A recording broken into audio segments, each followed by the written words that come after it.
Okay, so what we've got here is our little sub-assembly is assembled and ready to go on the plate here. So what we're going to do is we're going to make a mate between the two pins and the corresponding holes that that part slides into. And then we'll make a relationship with the bottom of the post and the top of the plate. And that'll lock it, and that's 3-axis. So we'll zoom in on here. We're going to go mate between the first pin, and then we're going to look at the first pin that corresponds to it, which is this one here. Alright, so I'm going to accept that, and at this moment we can still lift it and we can still rotate it because it's going to flip around that one pin. Okay. Alright, now we're going to set up a relationship between the other pin. So we're going to pick the outside cylinder of the other pin, and we're going to pick its corresponding hole and mate those two together. And we will accept that.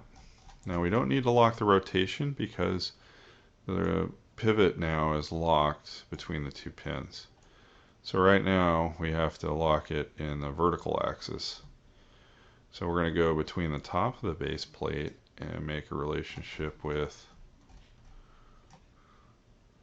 the bottom of the post and accept that. And so that section should be more or less fully constrained. It's going to show that it's not with the axle, but the rest of the components are pretty much locked down. All right, so we have the most complicated part ahead of behind us. Now let's bring in the main post, which is the 115. So we're going to go back in here and we're going to go and get the 115. We're going to bring that in. And we're going to right click on it and rotate it into position. And remember in the drawing we can see the side that has the two pinholes on the right hand side. So that's how we want to assemble it. We don't want to get that backwards. Okay, so the last two components we need is two of the components we need are the same components we used on the other posts. We need 2 dowel pins to put in the bottom of this.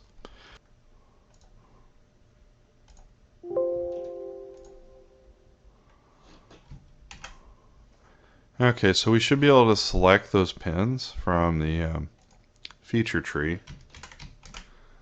And now I've copied, and I have now 4 instances of them over here on the feature tree. Alright, so let's drag those closer to the component we're installing them in. And they look reasonably in the same orientation, so we'll go with that.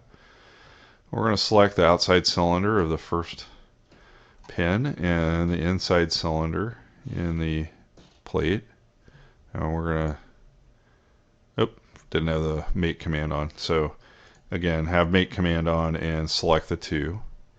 And we're going to lock the rotation, and we'll accept that that's concentric, but we still know that it's not fixed on the other end.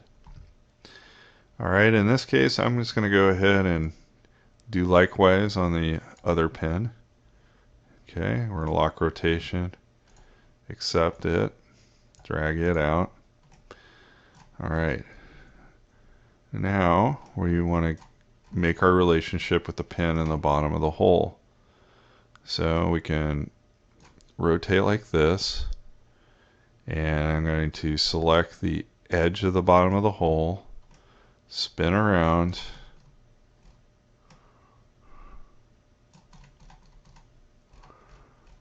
and I'm going to grab the bottom of the first pin and hit accept.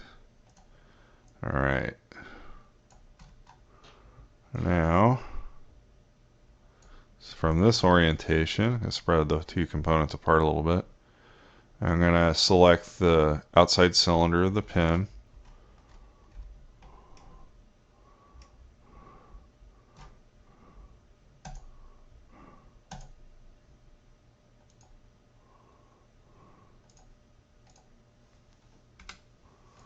Okay, I'm going to pick the end face of the pin.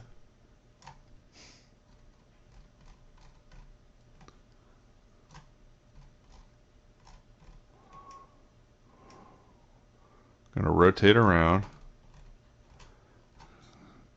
until we can see the edge of the bottom of the hole and select it and hit accept. Alright, so if you've done that procedure, we're now ready to mate the post with the base plate.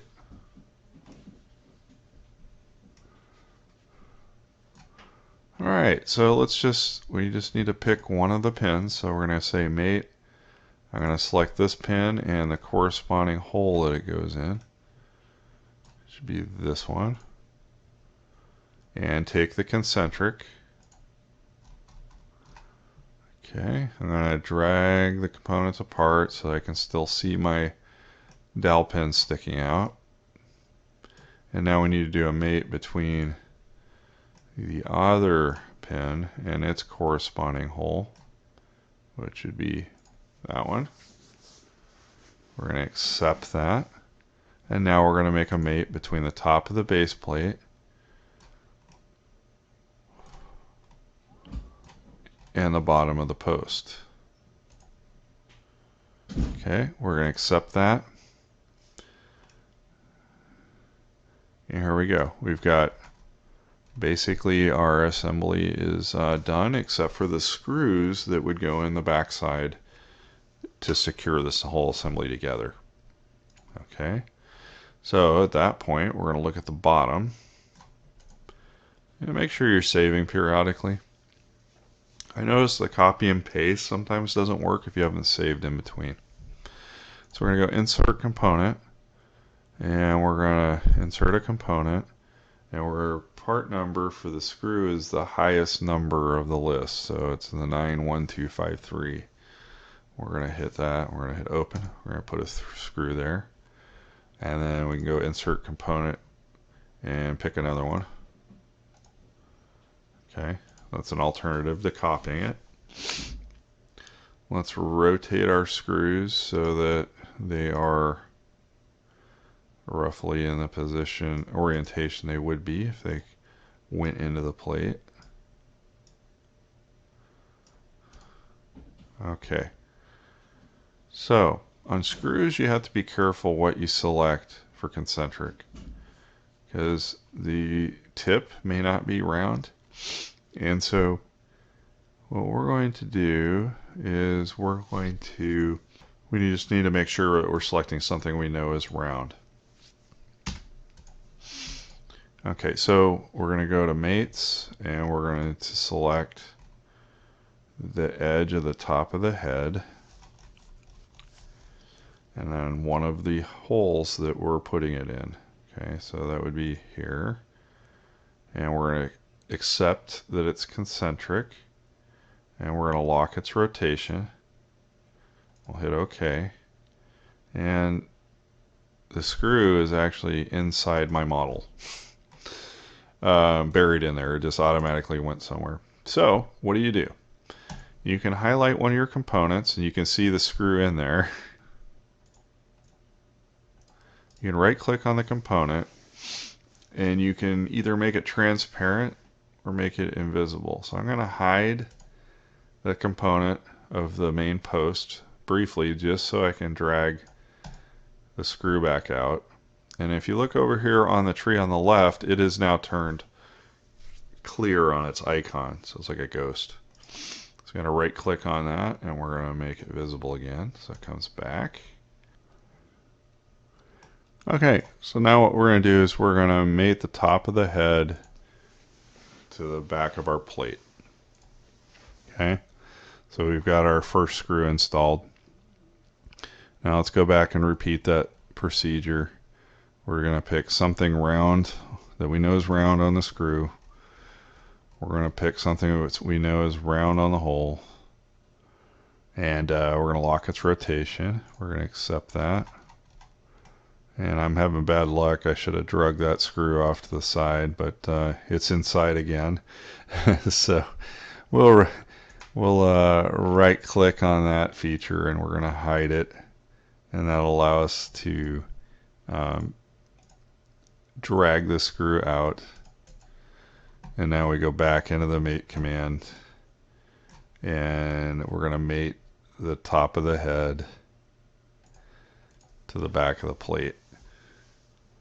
We're going to accept that.